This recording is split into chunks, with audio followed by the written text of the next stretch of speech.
धर्म की प्रभावना में जितना योगदान श्रमण संघ का है,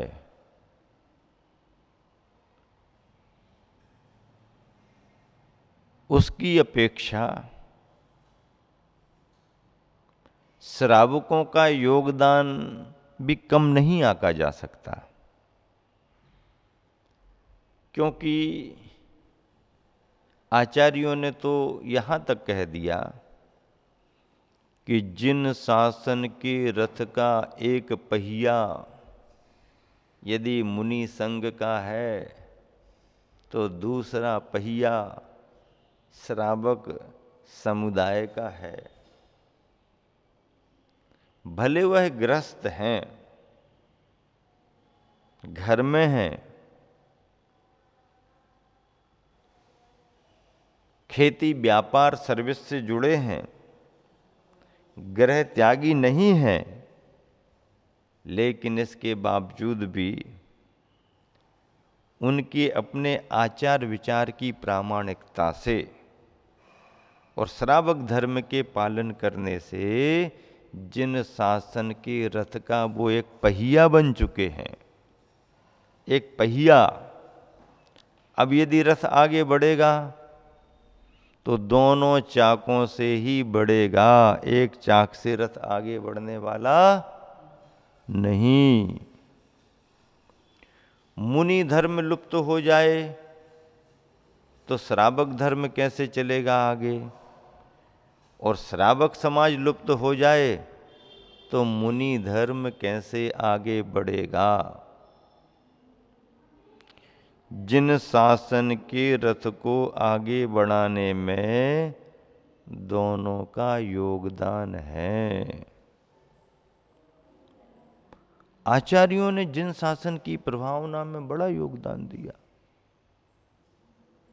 बड़े बड़े ग्रंथों को लिखा, साहित्य सृजन किया, अपनी बुद्धि विद्या प्रतिभा का उपयोग उन्होंने जिन सिद्धांतों को आगे बढ़ाने में किया, श्रावकों ने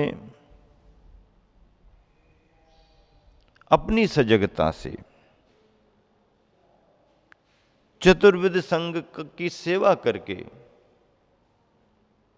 वर्तमान में उन्होंने धर्म की बड़ी प्रभावना कराई।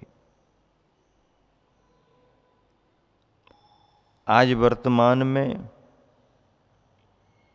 यदि विचार करें तो आचार्यों की इतनी बड़ी परंपरा में, जहाँ पर तीर्थंकर भगवंत के बाद में केवली और केवलियों के बाद में श्रुत केवली, तत्पश्चात बड़े बड़े अंग पूर्वधारी आचार्य हुए हैं, जिनका बड़े गौरव के साथ श्रद्धा से नाम लिया जाता है।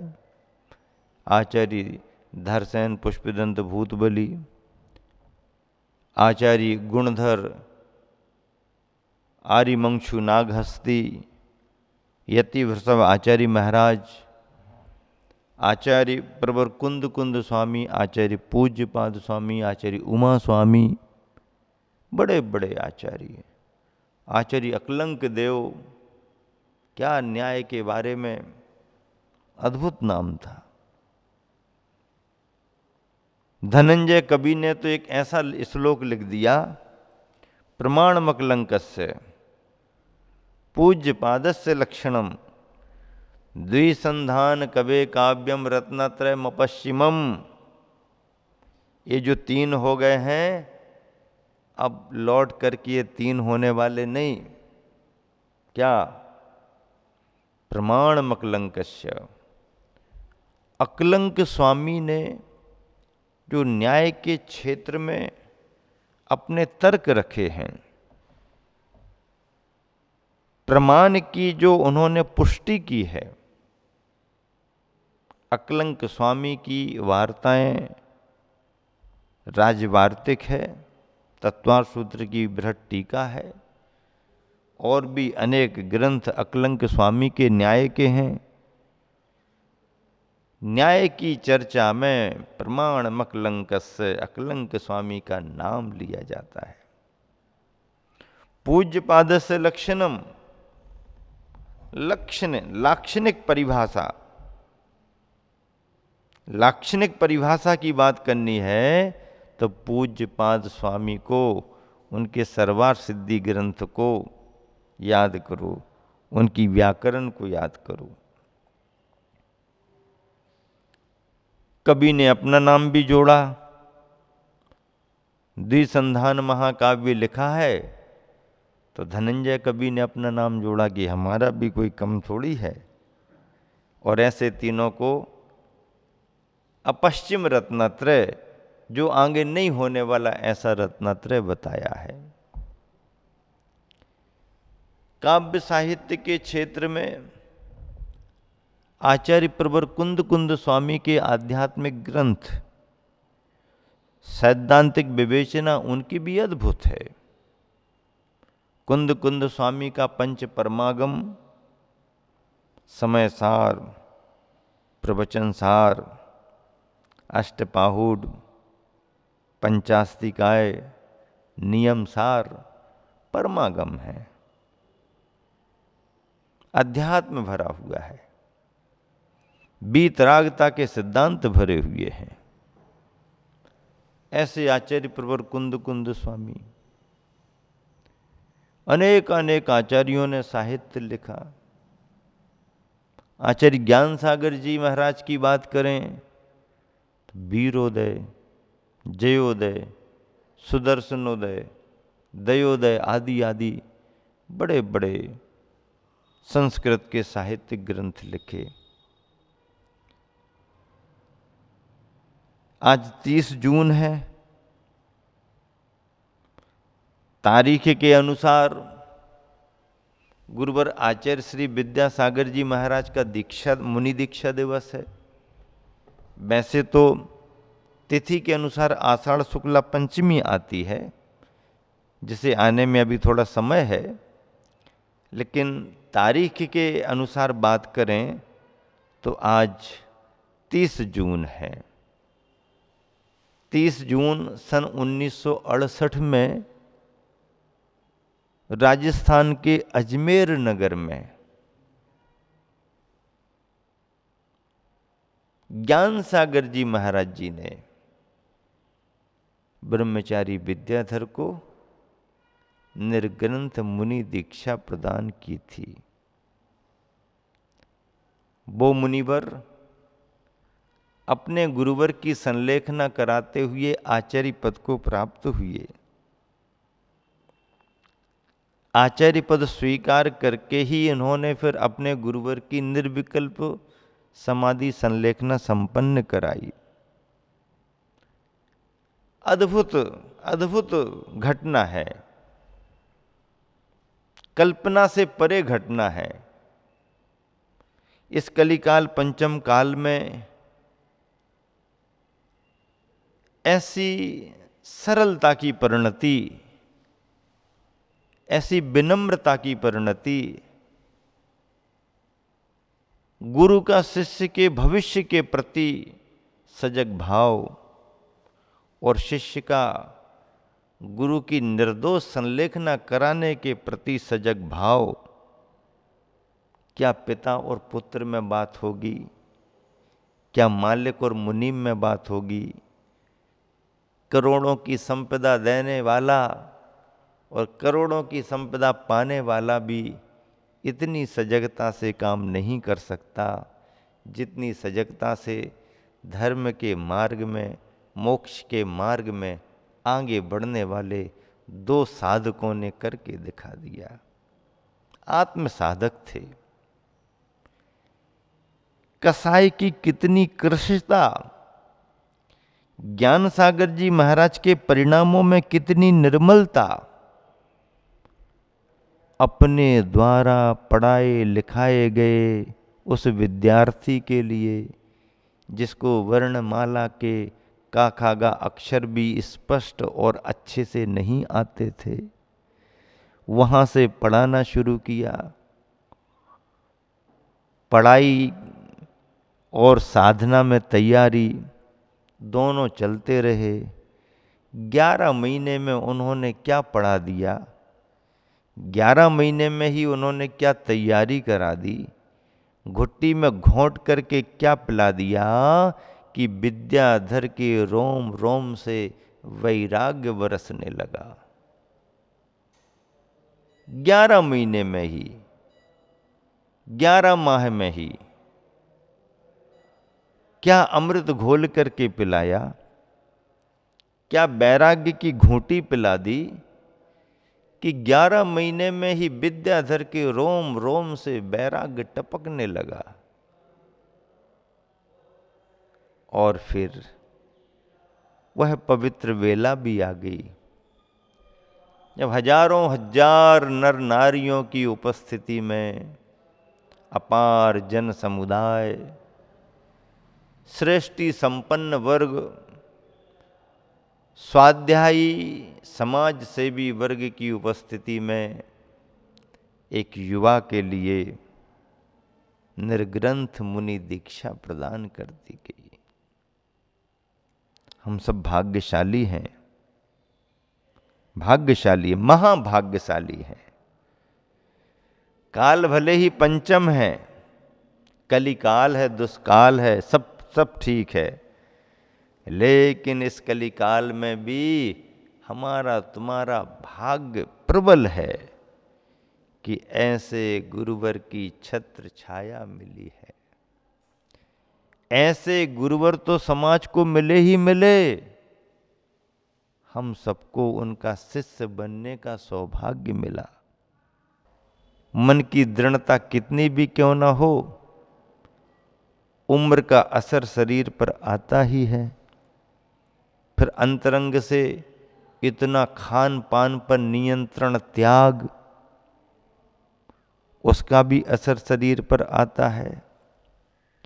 इसके बावजूद भी अपनी चर्या में अप्रमत्तता, अपनी चर्या में सजगता आज एक आदर्श बनी हुई है।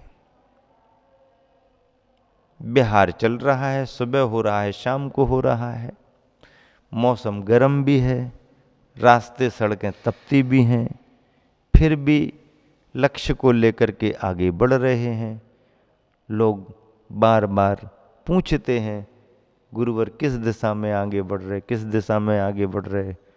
गुरुवर मुस्कुरा के कह देते, सही दिशा में आगे बढ़ रहे, सही दिशा में आगे बढ़ रहे। सही दिशा क्या है? जहाँ पहुँच जाएंगे वही सही दिशा है, वही सही दिशा है। इतने बड़े संघ के स्वामी गुरुवर और संघों का विहार करते कराते कराते कराते कराते कितने सीमित महाराजों को रख करके अपना विहार कर रहे हैं। ये भी एक बहुत बड़ा ये भी एक बहुत समझ लीजिए कि आचार्य श्री की निष्प्रहता का उदाहरण है।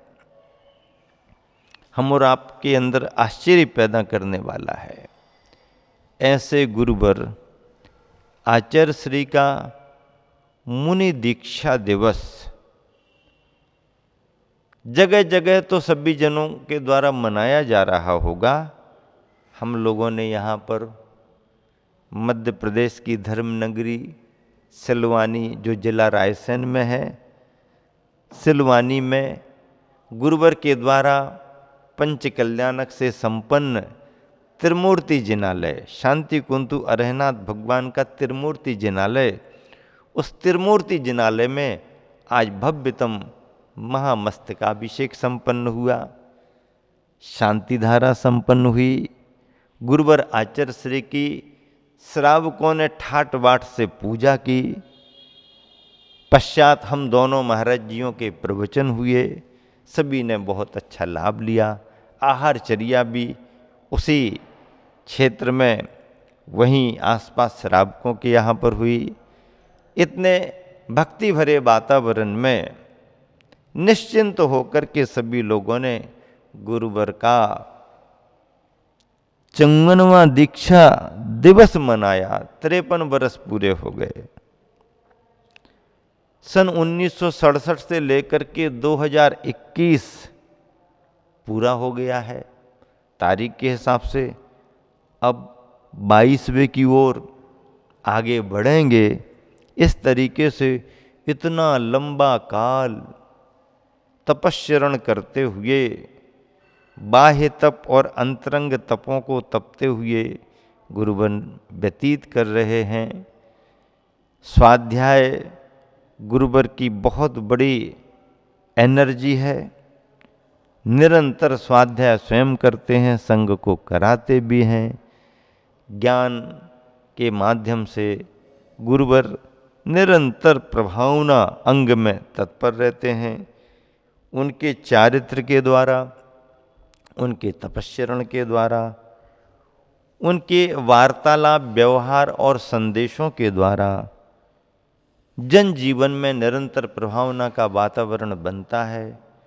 जैन तो जैन, जैनेतर बंधु भी गुरुवर की इस साधना से और उनकी प्रभावना से प्रभावित रहते हैं। ऐसे गुरुवर हम सभी के लिए कलिकाल में आज भी बहुत बड़ा संरक्षण दे करके हम सबके मोक्ष मार्ग को प्रशस्त कर रहे हैं। जो कार्य कभी आचार्य प्रवर कुंद स्वामी ने जिन शासन की प्रभावना में किया था, वैसा ही कार्य गुरुवर आचार्य श्री के द्वारा वर्तमान में इस काल में संपन्न हो रहा है। राष्ट्रीय स्तर पर भी गुरुवर के श्रेष्ठ कार्यों से जैन धर्म की जिन शासन की पहचान बनी है, जिन शासन का सम्मान बढ़ा है, मुनियों का, तपस्वियों का बहुमान बढ़ा है, लोगों में आदर भाव आया है, जो गलत फहमियाँ थीं वो दूर हुई हैं। जिन शासन की, जिन धर्म की, जिन मुद्रा की, मुनि धर्म की सच्चाई ज्ञात हुई है, जैन बंधुओं के साथ साथ जैनेतर बंधु भी इस सच्चाई से प्रभावित होकर के मुक्त कंठ से प्रशंसा कर रहे हैं, प्रभावना में सम्मिलित हो रहे हैं, आदर और बहुमान दिया जा रहा है। जैनेतर राजनीतिक नेतृवर्ग, नेता वर्ग तो ठीक है, अन्य समुदाय का साधु वर्ग भी गुरुवर आचार्य श्री की साधना से प्रभावित है। वह भी गुरुवर को सम्मान देते हैं। इस तरह से यह सब इस कलिकाल में भी अद्भुत और प्रभावना अंग को बढ़ाने वाला वातावरण है, जिस वातावरण पर हम सभी को गर्व है। महावीर भगवान की जय।